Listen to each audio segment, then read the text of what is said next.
آیت الکرسی بھی کہا جاتا ہے۔ ایک اہم نقطے کی طرف اشارہ کروں، آیت الکرسی پڑھنے کا، اس کا ورد وظیفہ کرنے کا بہت رواج ہے، لیکن مشکل یہ ہے جیسے قرآن کے بارے میں ہمارا رویہ درست نہیں ہے، آیت الکرسی کے بارے میں بھی ہمارا رویہ اکثریت کا درست نہیں ہوتا۔ کیوں؟ آپ دیکھتے ہیں جناب، رات کو سونے سے پہلے آیت الکرسی پڑھ کے سو، اچھا جی چھٹیوں پہ جا رہے ہیں کہیں سیر کرنے، گھر کو بند کرو، آیت الکرسی پڑھ کے پھونک دو۔ کیوں؟ تاکہ چور کوئی چیز چرائے نہیں۔ کہیں بازار میں گئے ہیں، گاڑی یا موٹر سائیکل پارک کی ہے، وہاں پر آیت الکرسی پڑھ کے پھونک دو تاکہ محفوظ رہے، وغیرہ وغیرہ وغیرہ۔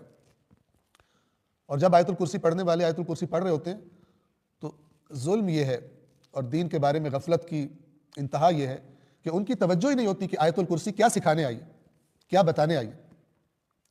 اس آیت میں اللہ کیا بتا رہا ہے اس کی طرف توجہ ہی نہیں ہوتی، ساری توجہ اپنی موٹر سائیکل کی حفاظت کی طرف ہوتی ہے، یا میں رات کو سو رہا ہوں تو مجھے کچھ ہو نہ جائے تو آیت الکرسی پڑھ رہا ہوں۔ جو اللہ فرما رہا ہے اس کی طرف توجہ نہیں ہوتی۔ یہ رویہ بہت ساری قرآن کی آیات، کلی طور پہ خود قرآن کے بارے میں۔ ایک صاحب ایک آیت کی تکرار کر رہے تھے، کیوں تکرار کر رہے ہو؟ مولانا صاحب نے بتایا کہ یہ آیت 1000 دفعہ پڑھنی ہے تو کام ہو جائے گا۔ تو ان سے پوچھا کہ جی اس آیت کا مطلب کیا ہے؟ کہتا وہ مولانا صاحب نے نہیں بتایا، نہ ہی مجھے شوق ہے۔ یہ انہوں نے کہا نہیں، لیکن ان کا عمل بتا رہا تھا، نہ ہی مجھے کوئی شوق ہے کہ مجھے پتہ چلے۔ یہ بے قدری ہے اور توہین ہے ایک اعتبار سے اللہ کی، کہ جو فرماتا ہے میں نے یہ ہدایت کے لیے بھیجی ہے اور ہم اس سے دوسرے استفادے کر رہے ہیں، اور جو جس لیے اللہ نے بھیجی ہے وہ استفادہ نہیں کر رہے۔ تو آیت الکرسی کو توجہ سے سنیں، اللہ کا تعارف ہے جو اس نے خود کروایا اس میں۔ اللہ وہ ہے جس کے سوا کوئی معبود نہیں، وہ زندہ ہے، الحی۔ اب زندہ تو ہم بھی ہیں، کیا فرق ہوا؟ ہماری زندگی کسی کی، اللہ کی عطا کردہ ہے، جب چاہے ختم کر دے۔ اللہ کی حیات وہ کسی کی عطا کردہ نہیں ہے، وہ اس کی ذاتی ہے، اس کی اپنی ہے اور ہمیشہ کی ہے، اسے فنا نہیں، باقی چیزوں کو فنا آ سکتی ہے۔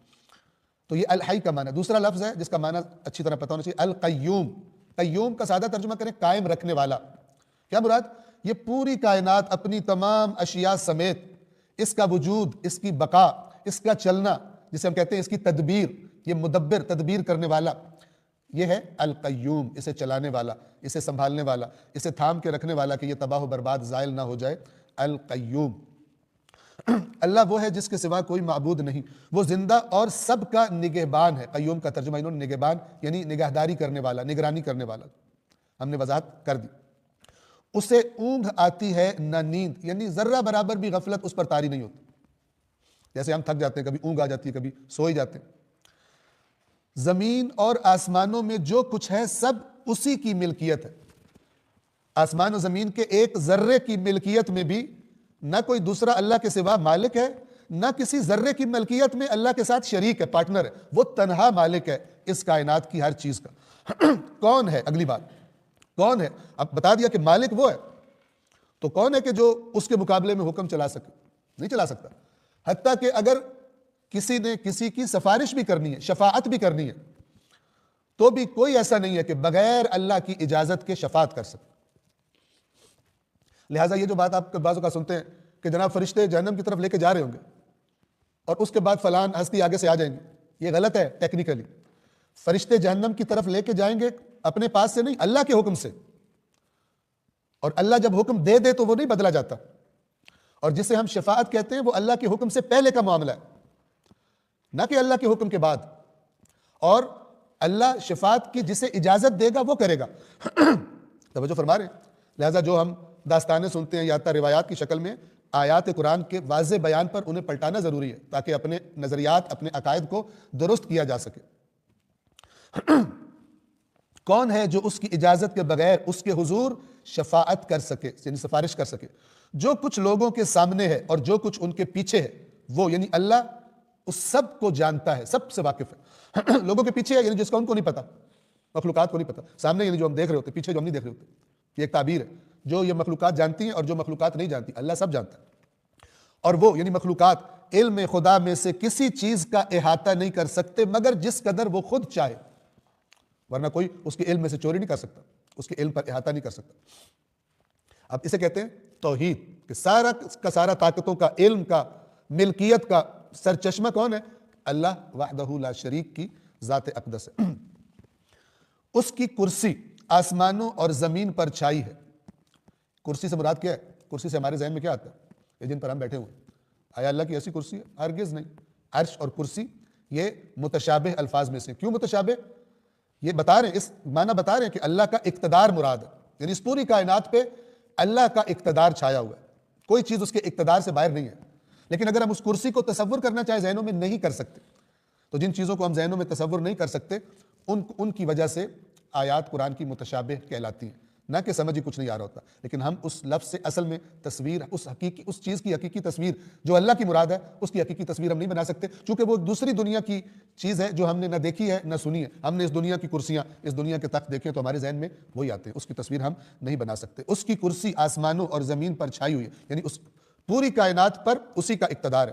اور ان دونوں کی نگہبانی، نگہداری، اس کے لیے کوئی کار گرا نہیں ہے، اس پہ کچھ بوجھ نہیں ہے کہ اللہ تعالیٰ کو کوئی بوجھ لگے کہ اتنی بڑی کائنات کا سنبھالنا اس کے لیے کوئی کار گراں، یعنی کوئی بوجھ محسوس کرانے والا کام نہیں ہے. اور وہ بلند و بالا اور عظمت والا ہے، صاحب عظمت ہے. وَهُوَ الْعَلِيُّ الْعَظِيمُ، اور وہ علی یعنی اللہ کے صفاتی ناموں میں سے ایک نام ہے، اس کی صفت ہے ایسی بلند ذات جو کبھی پستی جس پر نہیں آ سکتی، اور عظیم یعنی عظمتوں کا مالک.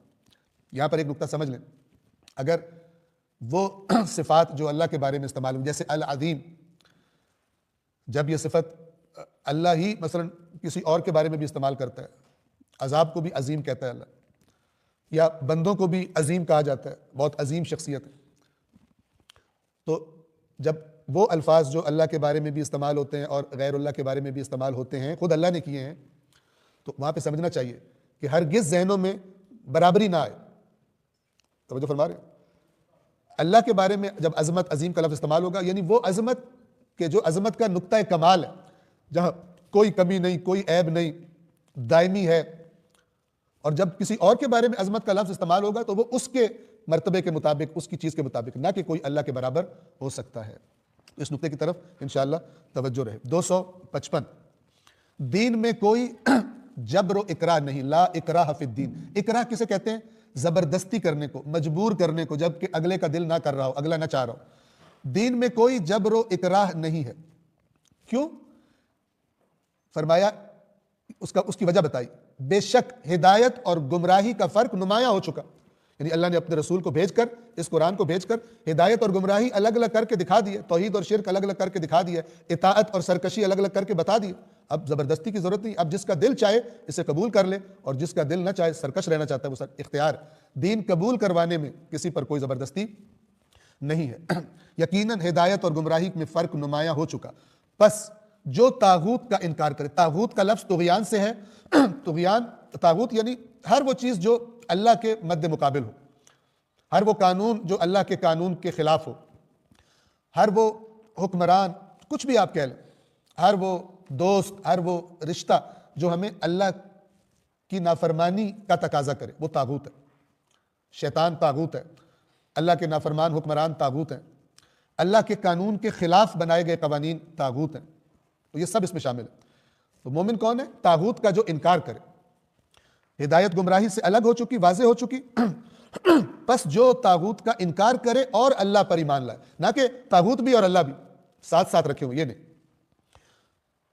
جو ایسا کرے تو یقیناً اس نے نہ ٹوٹنے والا مضبوط سہارا تھام لیا.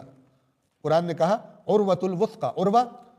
عروہ اس جگہ کو کہتے ہیں، دستے کو جس سے کسی چیز کو پکڑا جاتا ہے. ٹھیک ہے؟